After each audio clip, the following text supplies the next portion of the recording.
Bienvenidos a Se Vio el Conocimiento. Hoy, dentro de la charla enmarcada dentro de un grupo organizado por la Asociación Colombiana de Ciencia y Tecnología de Alimentos, ACTA, queremos hablarles de la historia de la normatividad de los envases para alimentos. Es muy importante conocer esta normatividad. Muchas veces pensamos que son normas y normas que se van agregando a nuestro día a día en el trabajo, sobre todo en el área de los alimentos, pero si entendemos de dónde viene esta normatividad, cuál es su historia y sobre todo las implicaciones en salud de todos aquellos parámetros que están implicados en estas normas, vamos a entender las razones de la existencia de esta normatividad. Veamos entonces un poco esta historia y empecemos desde nuestro hombre cavernícola. El hombre cavernícola tenía muchísimas preocupaciones, algunas distracciones. Dentro de estas preocupaciones estaba seguramente cómo envasar, proteger, almacenar y transportar los alimentos que se usaban en ese momento. De tal manera que los envases eran envases naturales, cáscaras, fibras vegetales, hojas, cueros y hasta los intestinos de los animales. En esta historia rápidamente veamos cómo esta necesidad de envasar los alimentos se inició desde el año 10.000 a.C. En el año 8.000 a.C. empezamos a utilizar cestos de tejidos vegetales en los cuales el hombre podía envasar y transportar sus alimentos. En el año 4000 a.C. empieza la alfarería, se determina el origen de la alfarería y esta se origina en Siria, Mesopotamia y Egipto. 1500 años antes de Cristo aparecen los primeros envases de vidrio, en donde ya obviamente era más fácil transportar y los alimentos duraban un poco más de tiempo. En el año 250 a.C. empieza a observarse la técnica del soplado, sobre todo también en Egipto, en donde ya se ve en las botellas con las formas que hoy conocemos como tal. Lo que sí es cierto, y podríamos tener muchas preocupaciones, pero cumplir con leyes nacionales e internacionales no era una de ellas. Continuando con esta historia, veamos cómo aparece el uso del fuego, el descubrimiento del fuego, que es uno de los hechos más importantes en la historia de la humanidad. En la actualidad se sabe que el hombre descubrió el fuego hace más de 790.000 años. Y aunque las investigaciones no marcaban específicamente qué tan fácil o controlado era el uso de ese fuego por la humanidad, gracias a las investigaciones de la Universidad Hebrea de Jerusalén, mediante el análisis de los restos fósiles de poblaciones encontradas a lo largo del río Jordán, se encuentra que evidentemente las evidencias de que evidentemente el hombre controlaba muy bien el fuego. ¿Qué hace el fuego? Pues nos permite cocinar, almacenar los alimentos y nos permite, por lo tanto, asentarnos. Nos permite formar comunidades, nos permite sobrevivir al invierno, no solo por el hecho de poder cocinar nuestros alimentos, transportarlos y tenerlos por más tiempo en condiciones que podían ser consumidas, sino sobrevivir al invierno, el control del frío. Nos lleva también al trueque. Todos sabemos que el trueque se da en el momento en el que a alguien le sobra algo, por lo tanto lo puede cambiar por alguien que tiene algo que a nosotros nos sirve. Las primeras formas de comercio entre los hombres consistieron justamente en el intercambio de productos mano a mano. Lo que uno tenía y no necesitaba se cambiaba por lo que el otro tenía y no necesitaba. Esa forma de intercambio se denomina trueque. El trueque se mantuvo por muchísimo tiempo, aún en sociedades sedentarias. Un jarrón de vino por una bolsita de trigo, pieles de abrigo por un arma de caza, lana de oveja por pescados. Este trueque entonces nos da la capacidad de planear el futuro. Toda esta historia de los alimentos, unida a la historia de los envases de los alimentos, realmente podemos decir que nos permite planear el futuro. Y el futuro llegó. El futuro llegó y definitivamente nos llega y nos hace que no nos quisimos quedar en el mismo lugar. El hombre empezó a transportarse de un sitio a otro, a intercambiar con otras comunidades y el trueque se convirtió en el mercado global. Bien, situémonos en la siguiente fecha, 1 de enero de 1995, año en que la Organización Mundial del Comercio, viendo que estamos en un mercado completamente globalizado, decide establecer las mismas reglas para todos.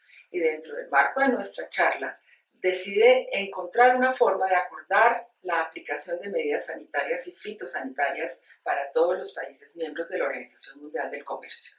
Pero no siendo dentro del resorte de la Organización Mundial del Comercio establecer estas medidas sanitarias y fitosanitarias, pues llama entidades que sí tienen estas funciones como el Códex y la FAO. De tal manera que dentro de este espíritu se crea el Gran Acuerdo de Medidas Sanitarias y Fitosanitarias. Este Gran Acuerdo de las medidas sanitarias y fitosanitarias se plantea como problema: ¿cómo asegurar que a los consumidores de tu país se les entreguen alimentos seguros? Entendiendo como seguro bajo los estándares que tú consideras aceptables. No para todo el mundo el término seguro es el mismo. Había que establecer normas iguales para todos y sobre todo aceptadas por todos. Aparece también un problema: ¿cómo asegurar que regulaciones estrictas de seguridad y salud no estén siendo utilizadas como excusa para proteger a los productores domésticos? No puede ser posible que las normas sean tales que sean específicamente para que un país las pueda aplicar y no sean estandarizadas para todo el mundo. Entonces, este gran acuerdo de medidas sanitarias y fitosanitarias llega a los siguientes puntos. Establece las reglas básicas. Cada país puede establecer sus propios estándares. La reglamentación debe estar basada en la ciencia. No debe ser arbitraria ni crear condiciones de inequidad entre países. Es muy importante resaltar que cada país puede establecer sus propios estándares, siempre que estos estándares estén basados en evidencias científicas y no simplemente porque a alguien se le ocurrió. Recomienda adoptar estándares internacionales. Están los estándares internacionales, utilizarlos es un buen proyecto. Cada país puede aplicar los propios, deben tener justificación científica, como lo dijimos anteriormente. El acuerdo permite a cada país implementar diferentes estándares y métodos en la inspección de sus productos. Como lo dijimos, cada país puede definir cuáles son sus estándares y cuáles son los métodos de inspección. De aquí se desprenden las normatividades que cada país tiene a este respecto. El objetivo es mantener medidas que garanticen que los alimentos son seguros para los consumidores. Es el acuerdo fundamental. Los alimentos deben ser seguros para todos los consumidores de cualquier edad y bajo cualquier condición. El acuerdo es adoptado por la Comunidad Andina de Naciones también, la cual establece la necesidad de elaborar, adoptar y aplicar reglamentos técnicos para cada uno de los países miembros. La Organización Mundial del Comercio no define los estándares de calidad de los productos. Para esto se apoya en el Códex Alimentario, en la FAO, en la Organización Mundial de la Salud, entre otras muchas entidades que participan en todos estos proyectos. Los reglamentos técnicos se deben comunicar a la Comunidad Andina y a la Organización Mundial del Comercio. Es decir, que cada país tiene la libertad de definir sus estándares, sus métodos, su reglamentación como lo crea que lo debe hacer. Sin embargo, la debe comunicar a la Comunidad Andina de Naciones y a la Organización Mundial del Comercio para dar la oportunidad de hacer observaciones, de hacer correcciones o de hacer comentarios al respecto de lo que está haciendo cada país para cumplir con los objetivos propuestos. Conociendo entonces este gran acuerdo para las medidas sanitarias y fitosanitarias, revisemos un poco también cuál es el objetivo del Códex Alimentario, entidad establecida por la FAO, Organización de las Naciones Unidas, y la Organización Mundial de la Salud en 1963. Su objetivo es elaborar normas para alimentos internacionales y armonizadas para proteger la salud de los consumidores y fomentar prácticas leales de comercio. Nuevamente tenemos que entender claramente que todas estas normas, la historia de estas normas, ¿a qué nos llevan? A proteger la salud de los consumidores y a fomentar prácticas leales de comercio. Es así como la Comisión, a través de las reuniones que se dan de este Códex Alimentario, esta reunión del Códex en 1987 en Roma, países como Estados Unidos, Canadá, Alemania y Argentina reportan niveles de migrantes de los empaques hacia los alimentos. Es decir, se reporta por primera vez que hay compuestos, que hay algún tipo de elementos llamados migrantes que van del empaque hacia el alimento. Se comisiona entonces estudios sobre las posibles afectaciones en salud para definir límites máximos permisibles, teniendo como prioridad la primera infancia. Aquí aparece, fíjense entonces, dentro de esta historia, cómo se reúnen para definir, bueno, qué está pasando con estos migrantes y cuáles deben ser los límites máximos permisibles, teniendo, como siempre debe ser como prioridad, la primera infancia. Así, en 1995 se define como límite máximo de migración global de los monómeros de cloruro de vinilo en 1 miligramo por kilogramo. Asimismo, como se estableció estos límites, se establecieron para el cloruro de vinilo, se ve que el plomo, que es uno de los migrantes encontrados de los envases hacia los alimentos, la Organización Mundial de la Salud encuentra que es un elemento que afecta los sistemas neurológico, hematológico, gastrointestinal, cardiovascular y renal, de tal manera que establece como límite en alimentos desde 0.01 miligramo por kilogramo en fórmulas para bebés hasta 2 miligramos por kilogramo en la sal. Obviamente depende no solo del elemento que migra, sino del alimento en el cual se encuentra en contacto con el envase respectivo. El material en contacto con el alimento no debería, por lo tanto, migrar plomo por encima de dichos límites. Me explico. Si en los alimentos se aceptan esos límites máximos, pues es imposible aceptar que el material en contacto, o sea, el empaque o el envase, permita que haya migración del plomo hacia el alimento almacenado con ese tipo de empaque. El resumen del trabajo del Códex lo podemos resumir a continuación. Establecer listas positivas de los materiales admitidos en la fabricación de elementos en contacto con alimentos. Es decir, que una vez encontrado que evidentemente hay migración de ciertos elementos desde el empaque o envase hacia los alimentos, el Códex establece las listas positivas de los materiales admitidos en la fabricación de elementos en contacto con alimentos. No solo se trata de que se establezcan qué compuestos pueden ser utilizados en los alimentos, en los envases, sino también que sugiere los límites para migración global y específica, evitando crear barreras para el comercio. Repito, se establecen aquellas listas positivas y se sugieren límites para migración global y específica, evitando, como lo dijimos, crear barreras para el comercio. ¿En qué trabaja también el Códex Alimentario?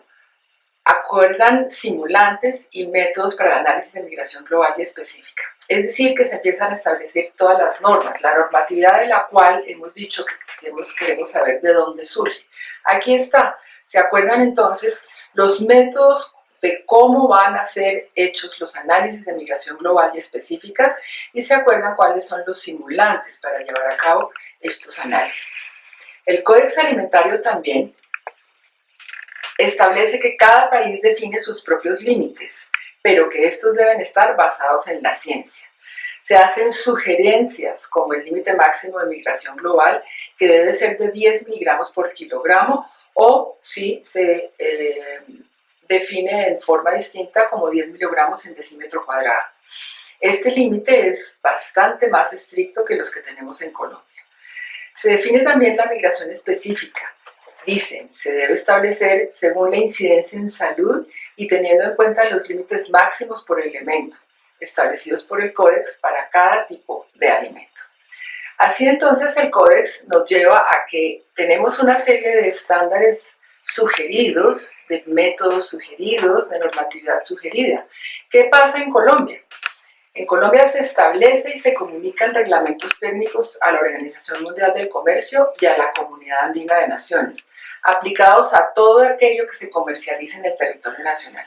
En Colombia, entonces, podemos hablar desde la comunicación de INVIMA, de los análisis microbiológicos para evitar la contaminación microbiológica de los empaques también, y arrancamos entonces con todas las resoluciones, normatividad para empaques de la que hemos querido hablar. Aparece la resolución 683 del 12, 4142 del 2012, 4143 del 12, 800, la resolución del INVIMA del 834-2013, la resolución 835-2013 y la resolución 2014-02-2808 del INVIMA también, que son todas las que resumen cómo tenemos que controlar, resolver y realizar los análisis de migración del empaque hacia los alimentos. Ahora bien, hablemos entonces de esta resolución de INVIMA, de la determinación de los posibles contaminantes microbiológicos de los envases de los alimentos. Se debe determinar que no haya contaminación por los siguientes grupos indicadores: aerobios mesófilos, coliformes totales, coliformes fecales, estafilococcus aureus, mohos y levaduras. La resolución 4142 del 2012 es específica para empaques metálicos. Nos habla de que la migración global debe estar en un máximo de 50 miligramos por kilogramo o de 8 miligramos por decímetro cuadrado. Habla también de que los alimentos deben ser validados para pruebas de estabilidad, o sea, la vida útil para envases metálicos. La resolución 4143 del 2012 es específica para envases plásticos, elastoméricos y sus aditivos. La migración global también es establecida en un máximo de 50 miligramos por kilogramo o 8 miligramos por decímetro cuadrado. Habla también de que en el material como tal, en el empaque como tal, en su composición, el plomo, cadmio y mercurio más el cromo hexavalente no puede estar por encima de 100 miligramos por kilogramo. Habla también y se refiere a que también deben ser analizados los colorantes, los pigmentos, límites para metales, metaloides y pigmento negro de humo. Los materiales elastoméricos, adicionalmente, tienen que tener migración específica de acuerdo con la tabla número 1 de la resolución del INVIMA, la cual ustedes pueden perfectamente revisar en la página del INVIMA. Pero ¿qué es importante que tengamos en cuenta cuando tenemos que aplicar esta normatividad? Cuando una empresa de alimentos, una empresa de empaques, una empresa de envases debe hacer sus análisis de migración de empaques, ¿qué debe solicitar? Primero debe solicitar a los proveedores de materias primas, incluidos los colorantes y pigmentos, las fichas técnicas. ¿Por qué? Porque debe verificar que todos los componentes que son utilizados por estos proveedores están incluidos en las listas positivas. Debe verificar con el laboratorio cuál es el simulante que va a ser utilizado, porque de esto debe ser escogido, seleccionado de acuerdo al tipo de alimento. Al laboratorio también se le deben informar cuáles son las condiciones más extremas en las cuales su alimento con ese envase específico va a estar sometido, y condiciones de tiempo y temperatura. Y también el laboratorio debe suministrar la información de cuáles son los métodos más adecuados para analizar estos parámetros. Entonces, pues bienvenidos al laboratorio. En el laboratorio, ¿cómo se debe revisar que nuestra muestra va a ser analizada en la forma como está establecido en la normatividad internacional? La muestra debe registrarse con un código único, debe tener un registro fotográfico, debe tener una información completa de la muestra, se debe definir el simulante según el tipo de alimento, debe haber una definición del tiempo y temperatura según el tiempo y la temperatura de contacto del alimento con ese envase en particular. Debe haber una definición de los análisis según el tipo de material y las exigencias normativas.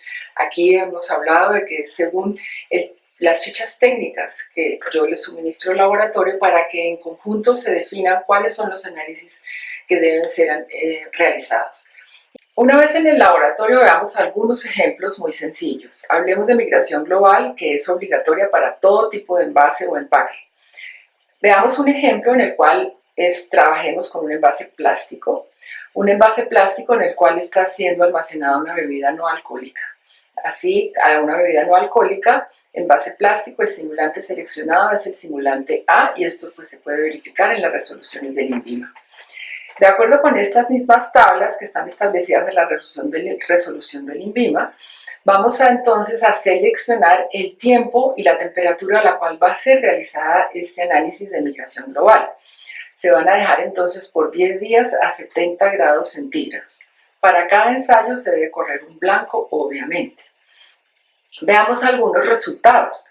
En esta migración total, el resultado encontrado fue de 1.9 Y tenemos que tener en cuenta que dependiendo de hacia dónde va a ser comercializado nuestro producto, pues podemos utilizar límites diferentes. Si es solo en Colombia, utilizaremos el límite de la resolución contemplada en la 4143 del 2012, donde dijimos es de 50 miligramos por kilogramo.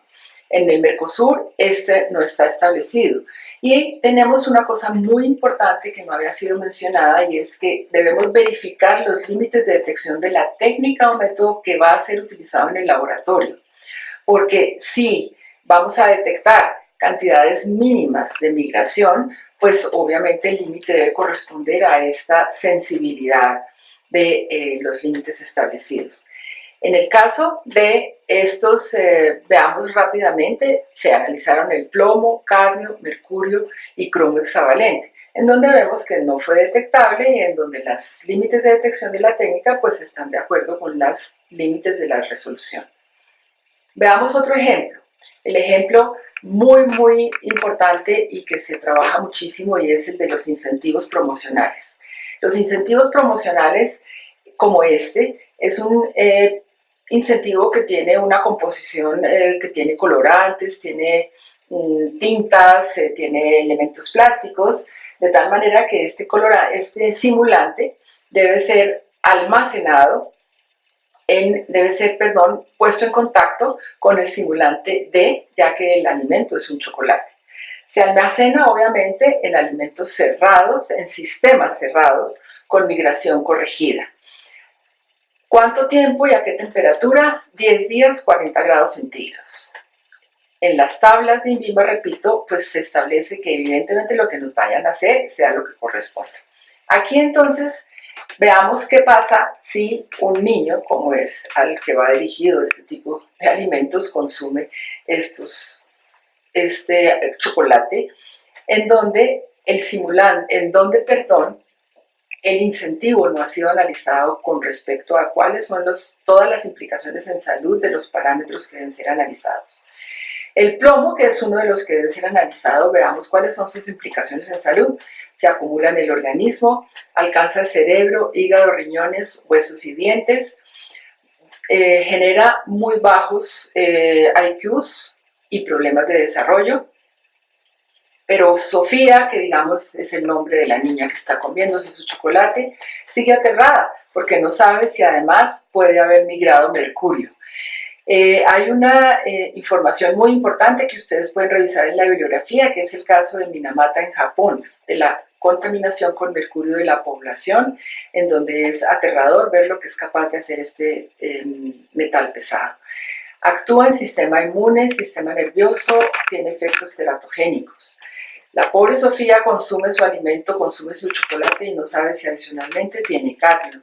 El cadmio se acumula en riñones, desmineraliza los huesos, produce daño pulmonar y cáncer de pulmón, afecta próstata y niveles de testosterona. Bueno, esta no es una preocupación para Sofía, pero sí para todas las personas que comen chocolate. Y además actúa en el sistema dopaminérgico en niños. ¿Qué otros parámetros que son analizados en este tipo de incentivos? El arsénico, que genera cáncer de piel, pulmones, vejiga y riñón, cuando hay en contacto directo también, engrosamiento y pigmentación de la piel. Síntomas por ingesta, se han establecido que los síntomas por ingesta se producen desde concentraciones de 50 miligramos por litro. Tiene también efectos clastogénicos y tiene daño neurológico. Como vemos, pues realmente las implicaciones en salud son tan grandes que no debemos tomar esto como una norma más, como una limitante más para nuestra producción, tanto en empaques como en alimentos, sino como en la protección de la salud de los consumidores.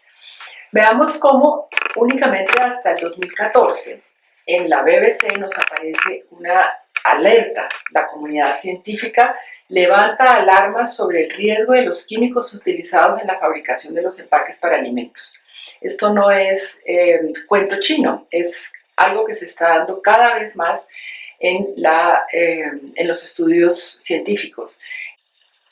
Esta alerta publicada en la BBC se genera por la publicación del Journal of Epidemiology and Community Health de febrero de 2014. Resulta que esta investigación científica nos habla de que los compuestos no son inertes. Ya lo sabemos, pero es interesante ver cómo los científicos lo repiten. Su migración se acelera en temperaturas elevadas y depende del tiempo de almacenamiento.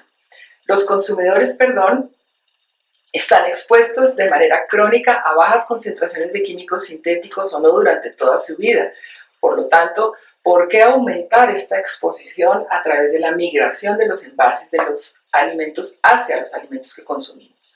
Su efecto en la salud no ha sido estudiado a fondo, ya que los síntomas se suelen confundir o pasar desapercibidos por el largo plazo.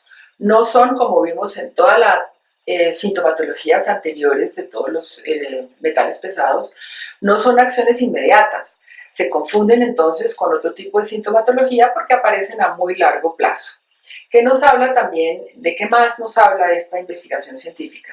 Su mayor preocupación son las botellas de agua o gaseosas, adicionalmente porque se reutilizan. Creo que aquí todos tenemos este pecado.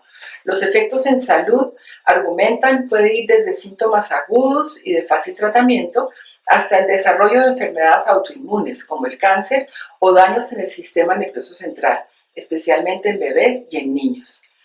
Se da obviamente dificultad para desarrollar métodos con límite de detección suficientemente bajos para poder encontrar qué está pasando con estas migraciones de los empaques hacia los alimentos. No contamos con información epidemiológica suficiente. Los límites máximos permitidos están basados en lo que sabemos hasta el momento, pero también en la limitación de las técnicas de análisis.